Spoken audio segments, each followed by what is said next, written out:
el pueblo cínicamente dice, ¿en qué hemos de volvernos? Miren qué rebeldía. ¿Robará el hombre a Dios? Pues vosotros me habéis robado y dijiste, ¿en qué te hemos robado? Y el Señor dice, en vuestros diezmos y ofrendas. Luego Dios da una firme reprensión en el verso 9 del capítulo 3 de Malaquías. Malditos sois con maldición, porque vosotros la nación toda me habéis robado. Hermano, no hay nadie aquí, ningún teólogo, ningún erudito, ningún inteligente, que pueda comenzar a especular lo que significa esa frase. Maldición con maldición.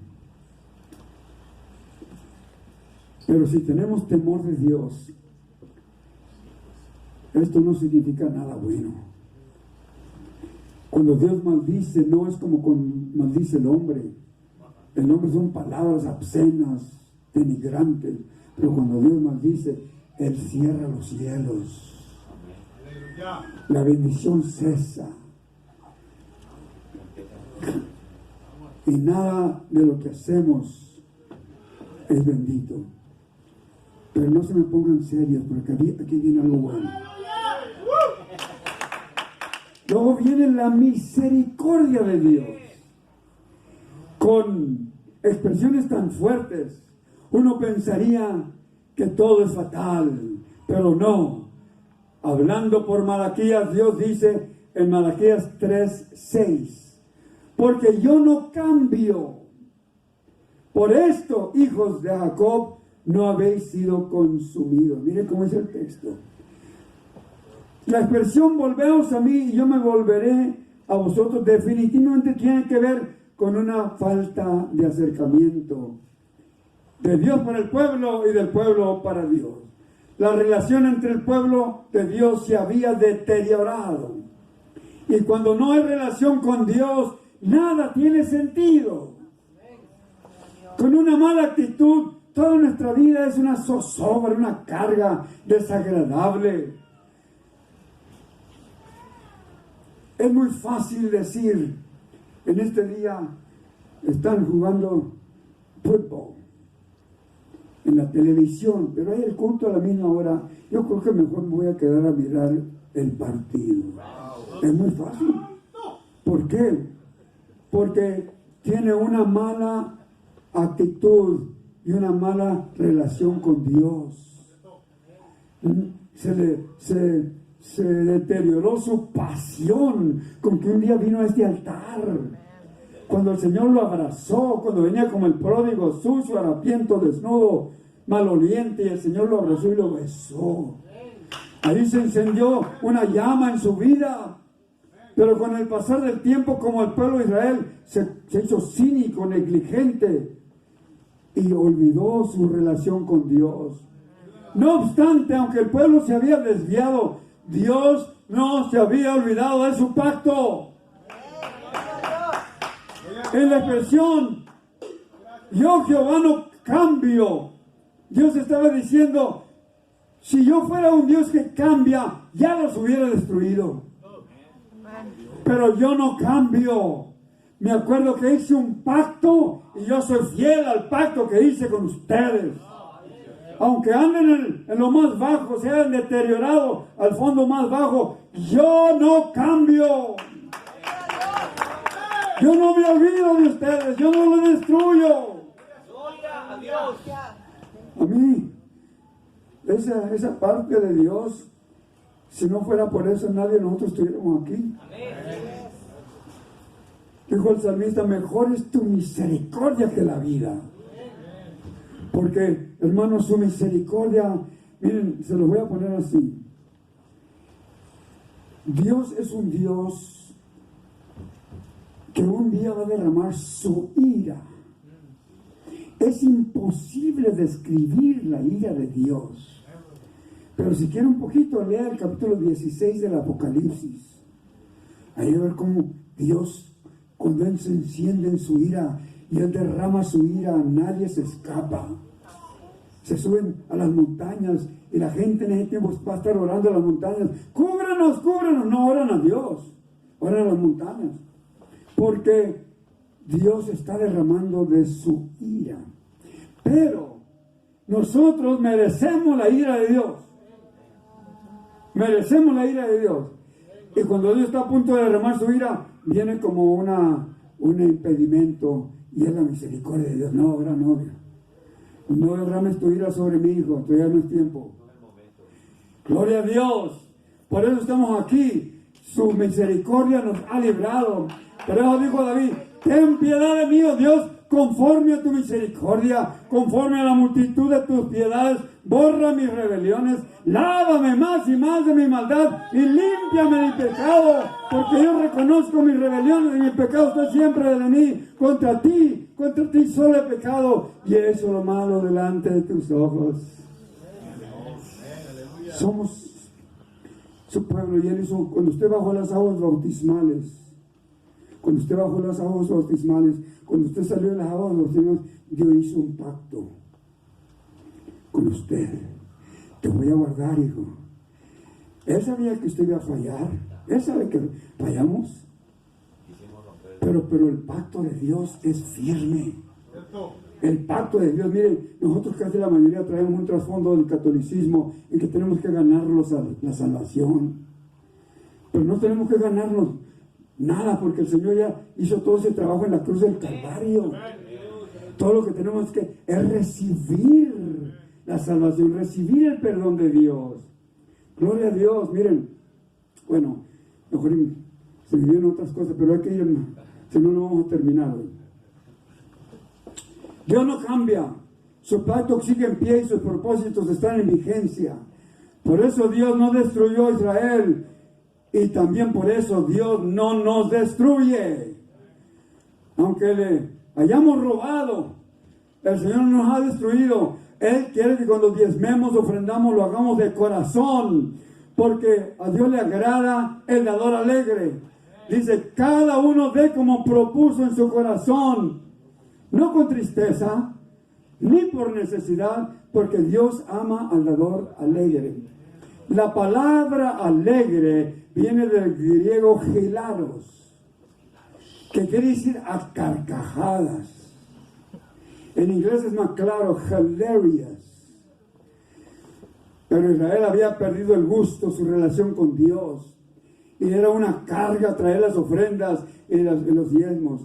Un año, hace muchos años, mi esposa y yo fuimos a la República Dominicana. Estuvimos en Santo Domingo, y cuando llegó el momento del culto, la gente venía danzando y traían ofrenda y con la música encendida, y venían danzando, y llegaron y entregaron su ofrenda y se regresaron danzando. No me hicieron danzar a mí, pero con muchas ganas de hacerlo, porque Dios ama al dador alegre. Gloria a Dios. Yo a veces he pensado decirle a la gente: si no viene alegre con su ofrenda, Señor, no venga, que sea. Venga alegre para que el Señor lo bendiga. Dele gracias a Dios, que Dios le da la salud, la vida para ganarse el pan, que con gusto se lo entrega a Dios. Gloria a Dios. La segunda parte de mi mensaje: más que maldición.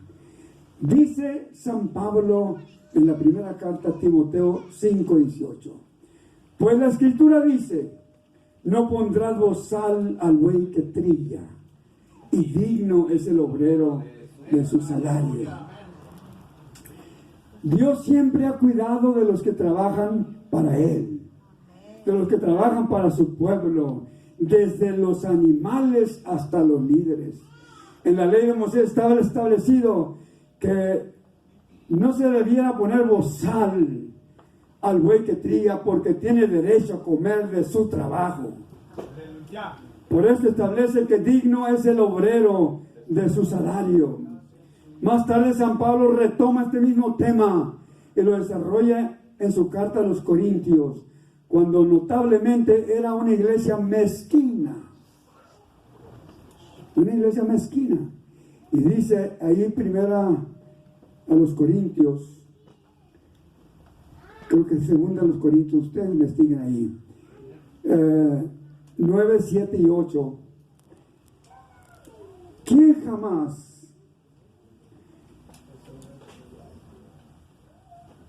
fue jamás soldado a sus propias expensas? ¿Quién plantó viña y no come de su fruto? ¿O quién apacienta el rebaño y no toma de la leche del rebaño? Digo esto solo como hombre, ¿no dice esto también la ley? Verso 9. Porque en la ley de Moisés está escrito, no pondrás bozal al buey que tría. ¿Tiene Dios cuidado de los bueyes o lo dice enteramente por nosotros? Pues por nosotros se escribió, porque con esperanza debe arar el que ara y el que tría con esperanza de recibir el fruto. Verso 11. Si nosotros sembramos entre vosotros lo espiritual, es gran cosa si segaremos de vosotros lo material. Si otros participan de este derecho sobre vosotros, ¿cuánto más nosotros? Pero no hemos usado de este derecho, sino que lo soportamos todo por no poner ningún obstáculo al Evangelio de Cristo. ¿No sabéis que los que trabajan en las cosas sagradas comen del templo y que los que sirven del altar participan? Así también ordenó Dios a los que anuncian el Evangelio que vivan del Evangelio. La iglesia debe cuidar de su pastor, de la familia pastoral, de su esposa, y nunca cuestionar las cantidades que la iglesia le asigne. Esta iglesia está en desarrollo, pero un día llegará una iglesia madura, formal y numerosa. Esta bendición que viene siempre depende de cómo cuiden al hombre de Dios, cómo cuiden a sus líderes. Mi esposa y yo hemos pastoreado congregaciones, o pastoreamos una congregación que nos levantaron la canasta y les parecía bien que no tuviéramos que comer en nuestra refrigeradora. Para mí nunca ha sido fácil recibir. En las ocasiones cuando estoy presente y me levantan una ofrenda, no sé qué hacer, porque si levanto la cabeza van a pensar que estoy mirando quién trae la ofrenda, o si inclino la cabeza van a pensar que estoy orando para que traigan una ofrenda más. Cuidado. Siempre he batallado con este asunto. Sin embargo, yo puedo entregar todo, hermanos, por alguien. Me puedo quitar todo lo que tengo, mi dinero y todo. No tengo problema con eso, aunque a veces llegamos allá a la esquina de una calle y está un hombre mal vestido y sucio y maloliente con una pancarta que dice trabajo por comida. Y mi esposa me dice, dale. Y digo, no. Porque está bien fuerte. Váyase a trabajar. Lave platos, limpie calles. No tiene que estar ahí con esa pancarta dando lástima. En este país hay mucho en donde buscar la vida. Gloria a Dios. Pedro también tenía ese problema. Él podía lavarle los pies al Señor, pero que se los lavara a él era un problema para él. Todos los hombres de Dios tenemos ese problema, y estoy seguro que su pastor también. Sin embargo, los enemigos de San Pablo cuestionaban su apostolado y su derecho de recibir ayuda económica. Por eso es que la primera versión de este mismo capítulo comienza con la pregunta, ¿no soy apóstol? Como los corintios no eran una congregación generosa, siempre estaban cuestionando lo que el apóstol recibía. No obstante, si había una iglesia que conocía perfectamente la vida de San Pablo, era la iglesia de los corintios. Y en el verso 2 del capítulo 9 dice, si para otros no soy apóstol, para vosotros ciertamente lo soy, porque el sello de mi apostolado sois vosotros en el Señor. No hubo otra iglesia en donde el Señor desarrolló su ministerio como los dones y el fruto del Espíritu Santo como en Corinto. Y a ninguna otra congregación San Pablo dijo, ustedes son el sello de mi apostolado. Luego hace un fuerte reclamo en el verso 4. ¿Acaso no tenemos derecho de comer y beber? En el verso 2 encierra sus pensamientos. Si otros participan de este derecho, sobre vosotros, cuanto más nosotros. Pero no hemos usado de este derecho, sino que lo soportamos todo por no poner ningún obstáculo al Evangelio de Cristo. Luego da 3 ejemplos. El primer ejemplo es el ejemplo de un soldado. Dice el verso 7, ¿quién fue jamás soldado a sus propias expensas? Echando mano de este medio ambiente, San Pablo presenta con mucha pericia los argumentos, a manera que sus enemigos no podían refutarlo. La primera ilustración es de un soldado que deja su casa para ir a defender a su nación. Jamás es soldado a sus propias expensas. Nunca sale a prestar el servicio militar y tener que ir a trabajar para comer, sino que él sirve y pone su vida porque sabe que su nación le estará costeando sus gastos. Así es con el soldado que pastorea esta congregación. Luego tenemos el segundo ejemplo, el agricultor. Dice el verso 7, ¿quién planta viña y no come de su fruto? Mi padre más bien era agricultor. Y me recuerdo con aquel gusto que se comía el primer tomate que daban las matitas que salían de su parcela. No es posible plantar una viña y no comer de su fruto. Sería un abuso grosero ver que un agricultor trabaja todo el año, prepara el terreno, planta la semilla, espera con paciencia la lluvia del cielo, porque sabe que a la señal de los primeros retoños, cuando salen sus flores y salen los racimos de uva, lo primero que quiere hacer es arrancarle una uva y probar con gusto su dulzura. Así es el agricultor de esta congregación. Luego viene el tercer ejemplo, el ganadero. Dice el verso 7, ¿y quién apacienta el rebaño y no toma de la leche del rebaño? Sería una verdadera tortura privar a un ganadero que ha cuidado su ganado desde que nacen los animalitos hasta que llegan a ser adultos y comienzan a dar leche, y no tomarse un vaso de leche o comerse un quesito con tortillitas recién hechas. Esto sería una desbordante injusticia. Así también es el pastor de esta congregación. Debe la congregación ser generosa con él. Él va a batallar con esto en los años que vienen. Pero miren, hermanos, les voy a decir esto. Esta congregación todavía no es una congregación formal, pero no esperen a que lleguen a ser una congregación formal.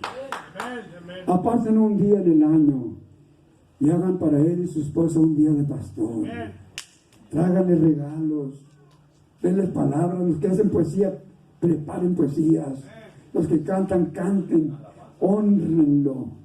Y usted, pastor, siéntese y déjese mimar, porque esta congregación lo ama. Denle unas vacaciones. Denle unas vacaciones a él y a su esposa. Y a los líderes. Ustedes salgan adelante. Pastor, váyase sin cuidado. Nosotros vamos a atender la congregación. Porque, hermanos, lo que agrada a Dios es precisamente esto. En conclusión, dice el verso 13 y 14, ¿no sabéis que los que trabajan en las cosas sagradas comen del templo y los que sirven del altar participan? Así también ordenó el Señor a los que anuncian el Evangelio que vivan del Evangelio. San Pablo marca 2 grupos aquí. El primer grupo, en este mismo verso, dice: los que los que trabajan en las cosas sagradas. Es un grupo. El segundo grupo es los que sirven al altar. Voy a tratar de escribir estos dos grupos de la iglesia, porque ya el pastor y todos ustedes líderes deben estar mirando hacia adelante.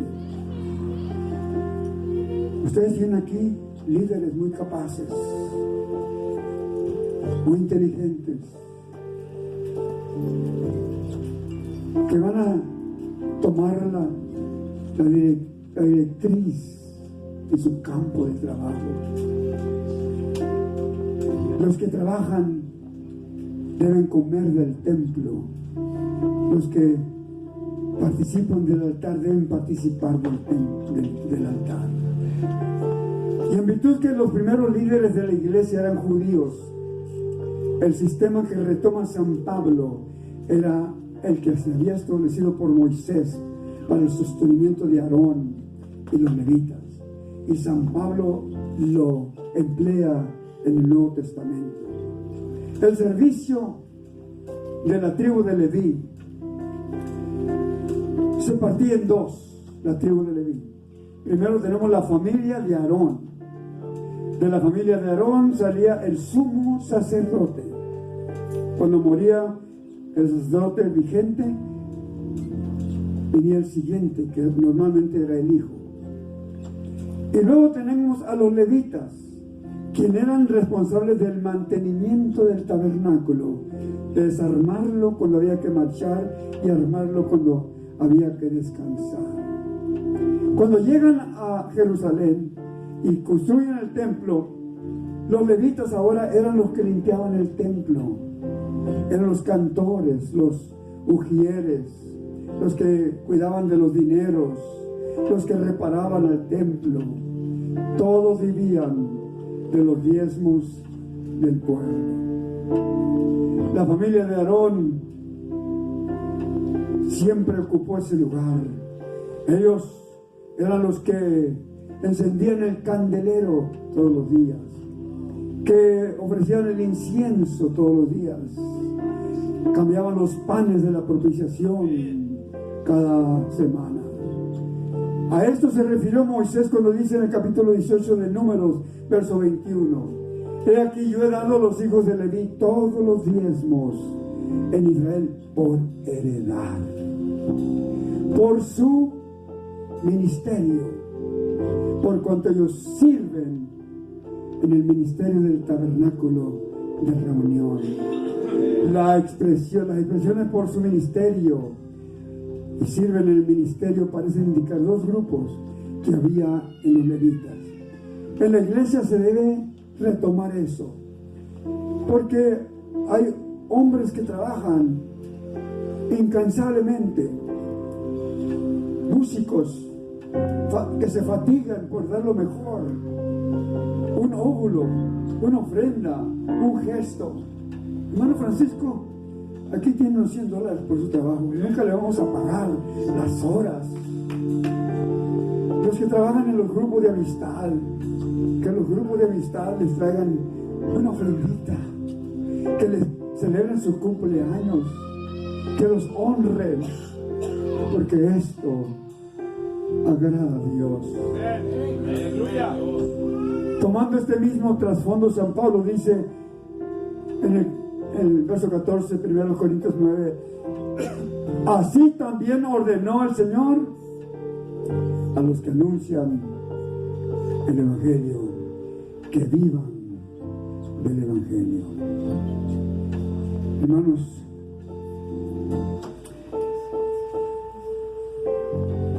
este es un punto importante.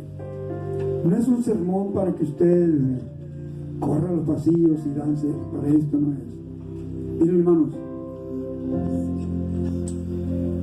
en una iglesia que yo pastoreé, el pastor anterior a mí, creo que ya les conté esto, tenía dones muy especiales, y él oraba por la gente y la gente caía, sanaba y caía. Y a veces él decía, aquí va, y hacía las manos y todo el mundo caía. Y yo vine después a pastorear esa iglesia y alguien me reclamó: pastor, cuando usted ora nadie se cae.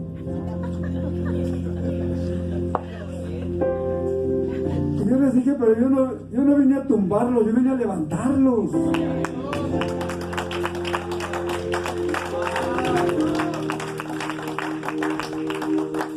En la iglesia, todos los ministros, todos los líderes trabajan incansablemente para que el trabajo continúe. Y esta parte de la finanza, debe haber sanidad.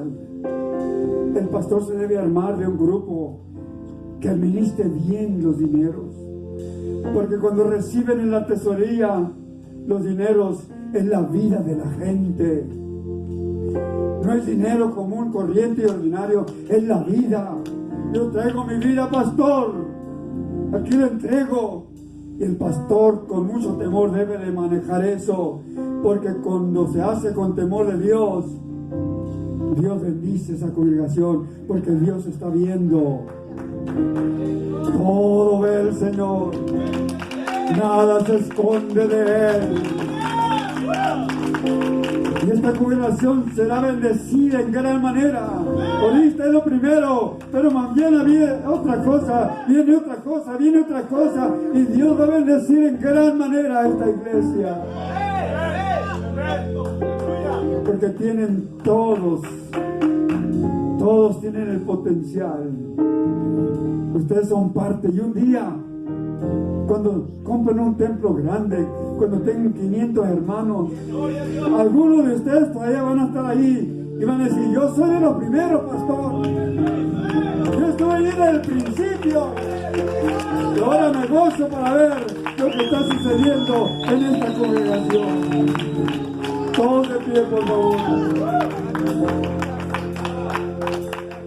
Te damos gracias, Señor, que en este día nos concediste entregar esta parte tan importante de nuestra doctrina apostólica. Te pido, Señor, que todo lo que hay en este lugar, toda la bendición, sea más que bendición, y que se elimine toda la maldición. Yo reprendo en el nombre de Jesús toda maldición generacional, toda maldición satánica, toda potestad, todo principado, en el nombre de Jesús de Nazaret. Y reclamo la bendición tuya sobre esta congregación, desde ahora y hasta que tú vengas por nosotros. Te pido en tu nombre, en el nombre de Jesucristo.